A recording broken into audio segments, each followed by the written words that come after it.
सर्वेभ्यो नमो नमः। वसुधैव कुटुम्बकम की ओर से मैं वीणा प्रसाद आप सभी का हार्दिक स्वागत करती हूँ, अभिनंदन करती हूँ। और हम पढ़ रहे थे कक्षा 8 की संस्कृत सरोवर नामक जो पुस्तक है उसके हमने कुछ पाठ जो है वह पढ़ लिए थे। और आज आप सभी के समक्ष लेकर उपस्थित हुई हूँ मैं तृतीय पाठ। ये देखिए, डॉक्टर राजेंद्र प्रसाद, ये हमारे पाठ का नाम है, 3rd चैप्टर है, पाठ तृतीय, डॉक्टर राजेंद्र प्रसाद। ये देखिए, आपको दिख रहा होगा स्क्रीन में। और यहाँ से मैं अभी एक सेकेंड पेन सेलेक्ट कर लूँ, फिर आपको बताती हूँ। ठीक है, चलिए, तो मैं आपको एक्सप्लेन कर रही हूँ चैप्टर को, ध्यान से सुन लीजिएगा। और यदि फिर भी कुछ डाउट लगता है तो वीडियो को दोबारा से सुनिएगा, ठीक है। और फिर भी अगर कोई डाउट रह जाता है तो मुझे कमेंट सेक्शन में कमेंट कीजिए, तो मैं वहाँ से आपको एक्सप्लेन कर दूँगी। चलिए, तो प्रारंभ करते हैं। देशरत्नं डॉक्टर राजेंद्र प्रसादः स्वतंत्रभारतस्य प्रथमः राष्ट्रपतिः आसीत्। देशरत्नम अर्थात देश के रत्न कौन है? डॉक्टर राजेंद्र प्रसाद। कैसे हैं? स्वतंत्र भारतस्य प्रथमः राष्ट्रपतिः आसीत्, अर्थात हमारे स्वतंत्र भारत के प्रथम जो राष्ट्रपति थे वह कौन थे? डॉक्टर राजेंद्र प्रसाद। कौन थे? डॉक्टर राजेंद्र प्रसाद। और इसीलिए उनको देश का रत्न भी कहा जाता है, ठीक है। तस्य कार्यकालः प्रायः 10 वर्षाण्यासीत्। तस्मिन् समये देशस्य उत्तमा प्रगतिरासीत्। अर्थात तस्य अर्थात उनका कार्यकाल अर्थात काम करने का जो समय था, कार्यकाल अर्थात कार्य करने का समय, कार्य अर्थात यानी काम यानी कार्य, और कालः अर्थात समय, ठीक है। तो प्रायः कितना था? 10 वर्षाण्य आसीत, अर्थात 10 वर्ष था। कितना था?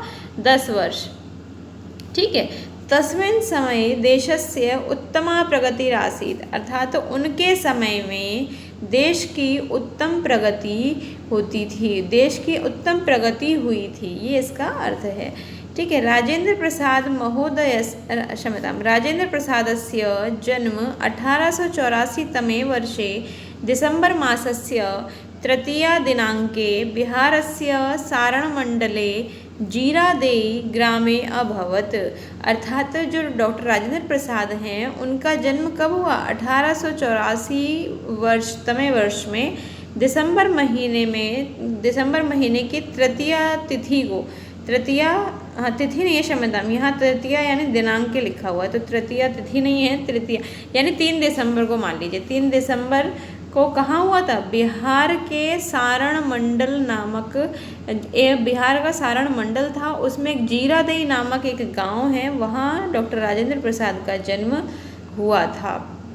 बिहार में वैसे हालांकि बहुत सारी चीज़ें, बहुत जो उसका कल्चर है बहुत ही अलग है थोड़ा सा, और ये भी कहा जाता है काफ़ी गरीबी भी है बिहार के अंदर। लेकिन जितने भी विद्वान अधिकतर देखे जाएं तो बिहार से बहुत ज़्यादा निकले हुए हैं। बिहार के मतलब बिहार के जो लोग हैं वो वाकई में बहुत विद्वान, इंटेलिजेंट होते हैं। IPS IAS ऑफिसर्स देख लीजिए, मोस्टली बिहार के ही मिलेंगे। इसलिए क्योंकि उन्होंने वहाँ की जो समस्याएं होती हैं ना, उनसे वो जूझते हैं। तो उन समस्याओं को दूर करने के लिए कि हम बन जाएंगे अगर IAS या IPS ऑफिसर या राष्ट्रपति, तो हम देश की जो और समस्याएं हैं, ऐसी समस्या और किसी को ना फेस करनी पड़े, इसके लिए बहुत कठिन परिश्रम और मेहनत करते हैं बिहार के लोग। तो इसीलिए ज़्यादातर जो मैंने देखा है वो तो यही देखा है मैंने कि बिहार के लोग ज़्यादा जो है IAS और IPS ऑफिसर्स या बहुत ज़्यादा ही क्वालिफाइड होते हैं।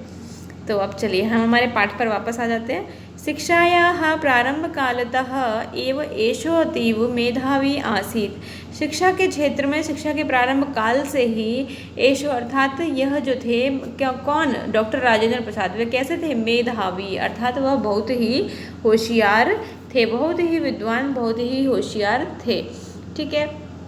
अभी इसके आगे और भी पूरा चैप्टर मैंने इसको PPT में डाला हुआ है, तो अभी आज की इस वीडियो में इतना ही रखते हैं। फिर इसके आगे वाला जो है पार्ट है वो मैं आपको अगली नेक्स्ट वीडियो में पढ़ा दूँगी।